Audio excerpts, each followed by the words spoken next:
So Good I want point. to talk to you, and especially you, about introducing queens. There's two things that you do that are different from most queen breeders and most beekeepers.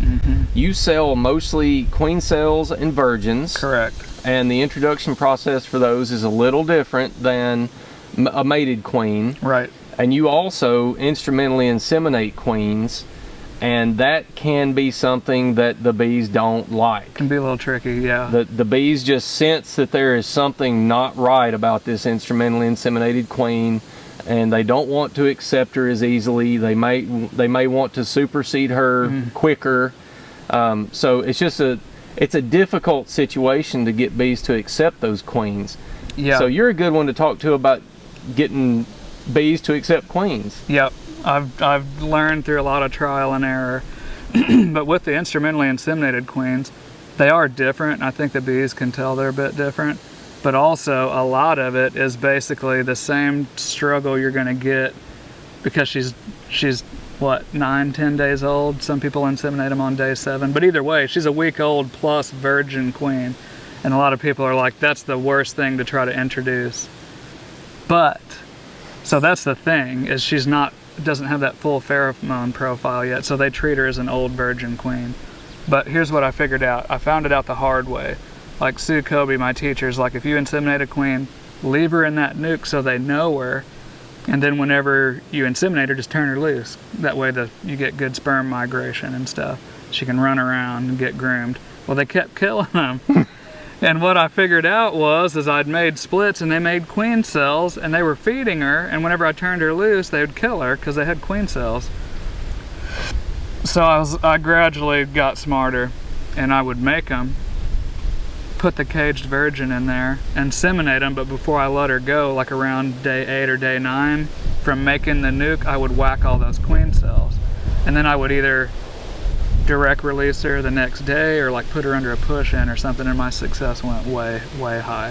All right, you're using some terminology here that some new beekeepers may not know. Yep. So you're using hopelessly queenless as a tool to force the bees to accept a less than superior queen. Correct, and I think we need to pick that term apart in itself. Yeah, hopelessly queenless. So an egg is going to hatch into a larvae in day 3, 3.5, somewhere around there. And then they're the perfect age. And they're the perfect age for 12 to 24 hours. Yep. They can try to make queens from a larvae that are a little older, but it gets worse and worse and worse the older until they they can't even. until they can't even turn them. Yeah. So I'm holding them. if there has been a hive without a queen in it for say 6 or 7 days, and you go in and knock down all of the queen cells in there, that hive is hopelessly queenless. Yeah. They still have brood. They've got brood, but it's either older larvae or it's capped. Yep, exactly. Because if they're broodless, they want to like take off and stuff. They don't have any skin in the game, nothing to protect her. Yeah, they'll abscond or become really. They're just not interested. They'll go lane worker. Won't act like bees should. Exactly. So I'll hold those caged virgins in there for 7 to 9 days. You can probably get away with it on day 6, but I like to wait just to make sure they're past that. And then I'll cut all those queen cells. They have no other option now. And so your take goes way high. That's what I do for virgins. And I got to where I'll do that with cells too, because I've had some batches. I know the commercial guys don't like to have that extra step in there, but I have some batches I'll drop a cell in and I know that cell was viable and they would kill it and make their own. So I got to where I just use virgins, or I'll even let them sit a week and then cut them and then put a ripe cell in. But what I figured out was that mirrors nature. So I thought I just figured it out mechanically, but then a light bulb turned on. So if you do a walkaway split and your emergency queens start hatching out, there's no eggs and no young larvae in there. They're hopelessly queenless. If you find an advanced swarming colony, what does the queen do before they swarm? She quits laying. She quits laying, and she slims down so she can fly good. Well, they're aging out the whole time. Yeah. So whenever they take off, a lot of times, there could be some, but it's a little bit different because they're in an advanced swarming state, but a lot of them, whenever the swarm wants to leave, there's no eggs, or when the virgins start coming out, there's no eggs and no young larvae. So really, I figured it out from a mechanical perspective, But then I realized it mirrors nature.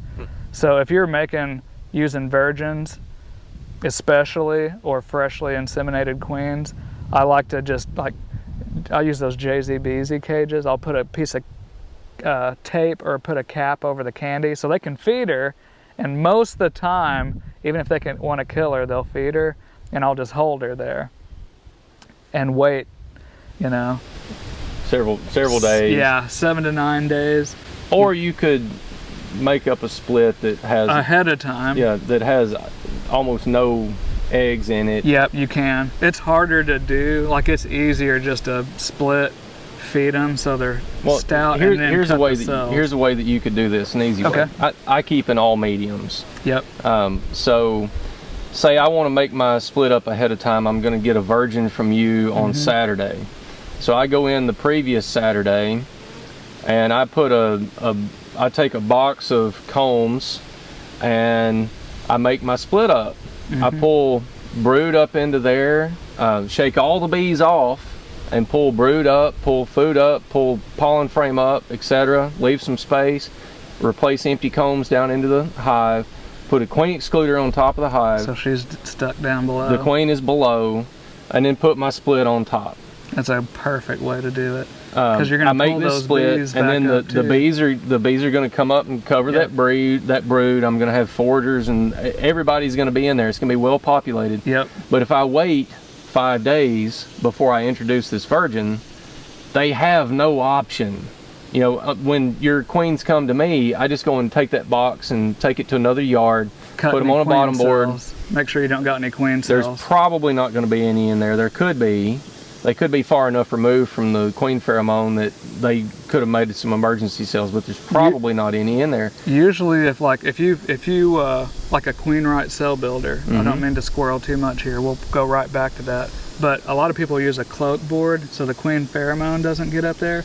If you just throw an excluder in there and pull that brood up, they'll make queen cells. Because I think it has to do with the queen has pheromones on her mandibles, queen mandibular pheromone on her abdomen, and she has foot pads. They know if her foot pads are damaged, they want to supersede her, because I think they know where she can go, and anywhere she can't go, they just perceive it to be queenless. So if you pull that over it and you've got young brood on it, like, that's how people make queen right cell builders. Yeah. The top boxes they think is queenless. That's why I do air quotes. The bottom box they think is queen right.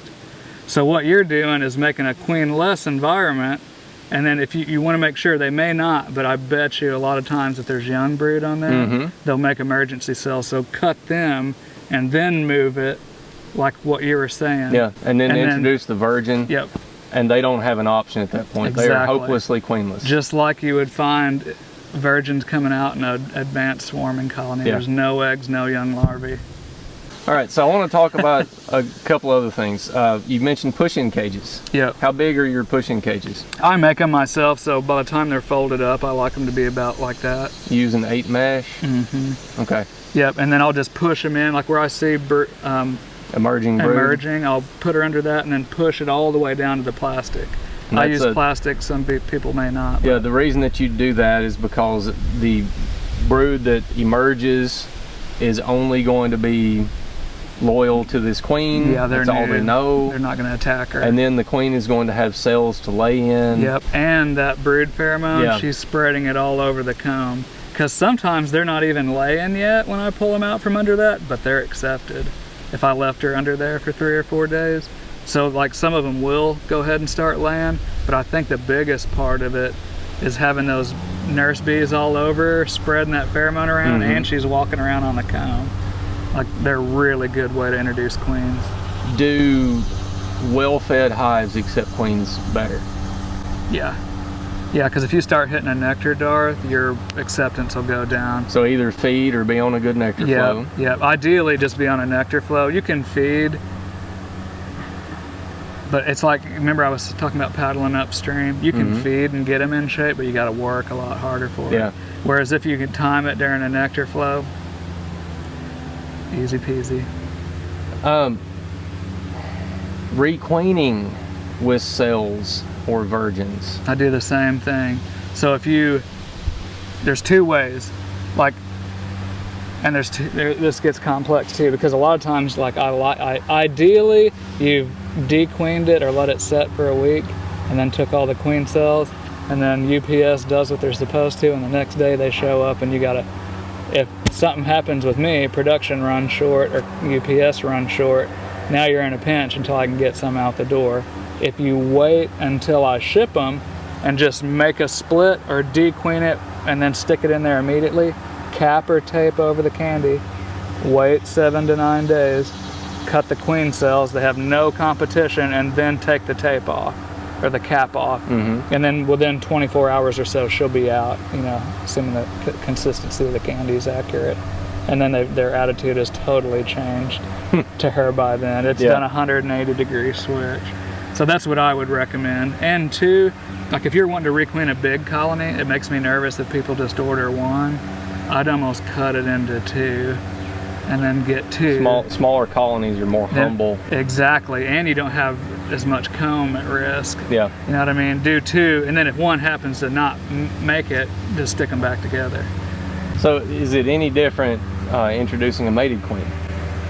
Yeah, it is, because they have that full pheromone profile. So with a mated queen, my opinion is that, well, what I'd like to do is to make up my nukes just like I said, because I can do it ahead of time, regardless of weather, and they're going to pretty much stay sustainable until I'm ready to pull them off. Yeah.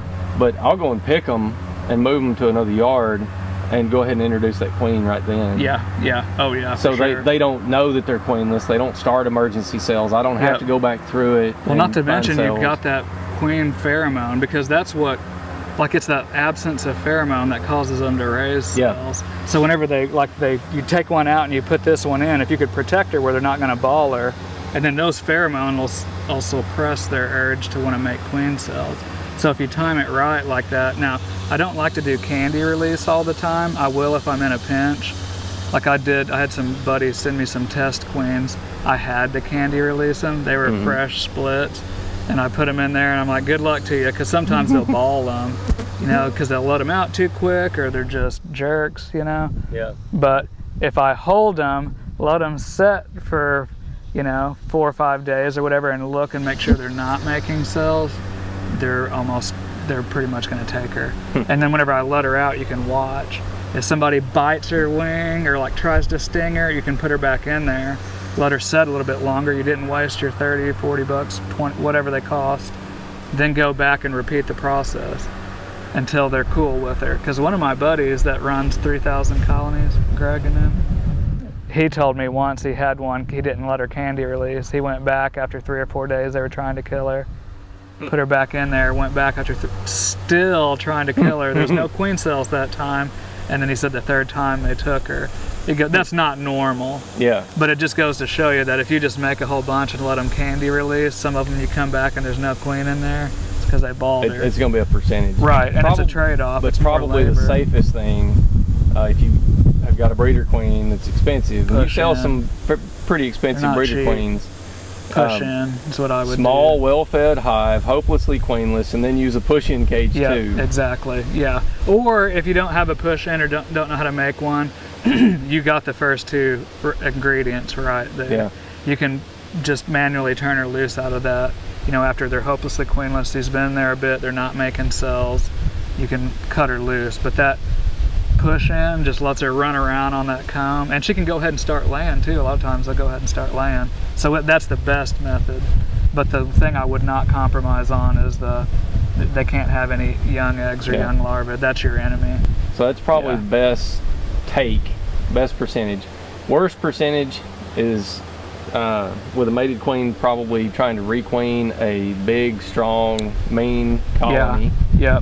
Which if you go in and find the queen, you kill her, and you drop her in. Candy release a mated queen on top. That's probably not going to work out. That's risky. It may. Right. But that one that I was telling you about, Greg, had to come back the third time. It was a giant big colony. Yeah.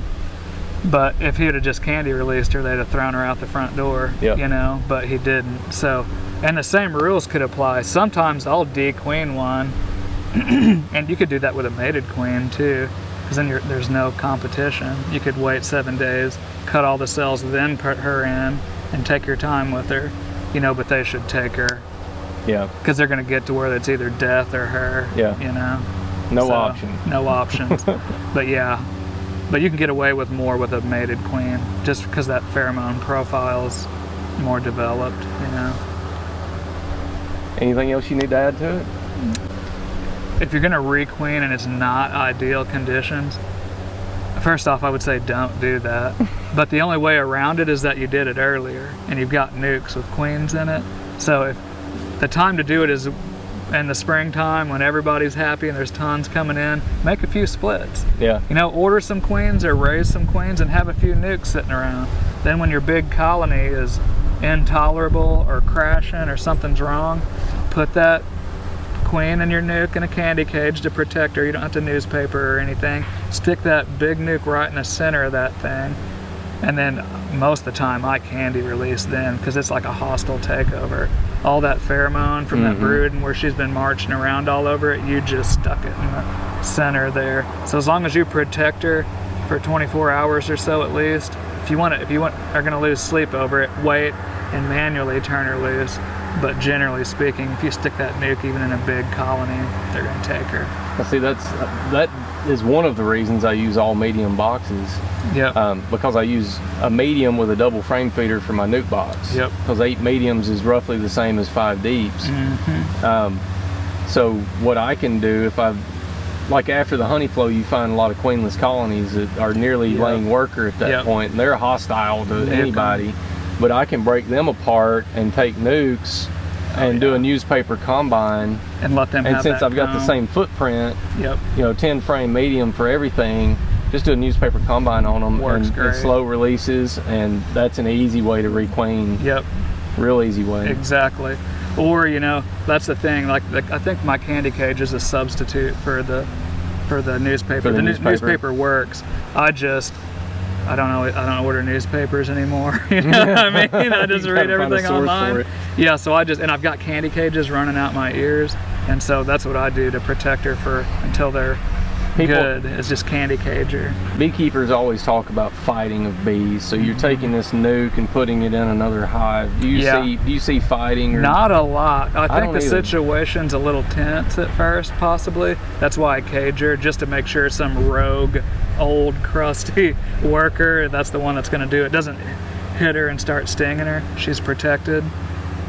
But I mean, that's almost 100%. And there's nothing that's 100% in beekeeping. Yeah. If you nuke them and protect your queen and put a whole nuke in there, it's as close to 100% as you're going to find in beekeeping, I feel like. But like I said, it's like a hostile takeover. Yeah. Because you're just putting the whole colony inside of a colony, you know. Well, the queenless ones that I've had that I've combined with nukes, they seem very happy because you know, they were on life support, we're terminally ill and about to die. Especially if they're queenless or whatever, and then they have all this fresh brood come in. It's probably like a morale boost. You know what I mean? And then you've got a new queen with full pheromone set coming in. It's like saving grace. You know? Yeah, for sure. And the thing is too is like, if you get stuff that's broodless and you're trying to put a mated queen in it, you better be putting some brood in there with her. You better put a nuke in it, or else you're gonna have to try a virgin or a cell. Because it's just like those builders that have gone 3 weeks like we talked about, and there's no capped brood left in there. The dynamic changes. They're like starting to hit desperation mode. Yeah. Even if laying workers haven't kicked in yet, they're starting to get hostile towards mated queens. But if you put a bunch of brood in there with her that she raised, you're good. I would still probably cage her to protect her, or do a newspaper to give it a delayed release like that. But if you delay it to where everybody's cool before she's out and susceptible, you're good. And even if they are laying workers, that addition of brood and the queen, it suppresses their ovaries, so they'll stop. Yeah. And I've fixed laying worker colonies that were toast, and I just put it's not 100%, but drop a queen cell in it. I didn't have anything to lose. I had extra queens. Yeah. And then come back later, and you'll see that mangled brood, you know, where there's drones being raised in worker com, and you'll see a perfect band a brood around it, and she's in there. And yeah, that's the only way I've found to fix them. I don't shake them or anything. I'll just drop a cell in there. That's I really fixed them with brand new virgins too. That's interesting. That's a neat take on fixing a laying worker hive, because I usually just shake the bees out and then combine them with somebody else. Yeah, well, especially if I do that, it's early in the year. If it was this time of year, I wouldn't mess with it. Yeah. Because early in the year, they can get her in there and recover. You know, you know what I mean? You fix Even if you got them fixed this time of year, they're not going to be ready for winter. No, give that comb to somebody that's going to keep wax moths off of it and put something in it for winter time. Yeah. So I think it was Rick Sutton at Hive Life last year was talking about what he does with queen cells and virgins. He said you can get away with a lot of stuff with queen cells and virgins that you can't with mated queens. Yeah, in certain instances, you're right. He'll go in on a nectar flow and just stick a queen cell in the lowest honey super with no excluder on, and sometimes even with an excluder on, he said, because the virgins are small enough to squeeze through the excluder and go down, and presumably they will kill the old queen, go out on a mating flight and come back, and you just requeen that colony. Yeah. What do you think the take would be on something like that? I don't know. I haven't done a lot of it myself, so I hate to speculate, because I like to speak from experience rather than theory, you know? But I've heard a lot of people say that works well, and then I've heard others say they had issues. But maybe they weren't on a nectar flow, maybe the cells weren't that good. You know what I mean? There's so many factors. It may be one of those percentage things. It's undoubtedly going to be a percentage thing. It's a lot different when you're dealing with an 800 hive sample size versus 40. But I mean, if you can get, I mean, from a labor perspective and like a perspective of getting a percentage of new queens in there, if you could get half or even upwards of 80%, which that would be high end, I would speculate. Oh yeah, I bet it would. That would be pretty efficient.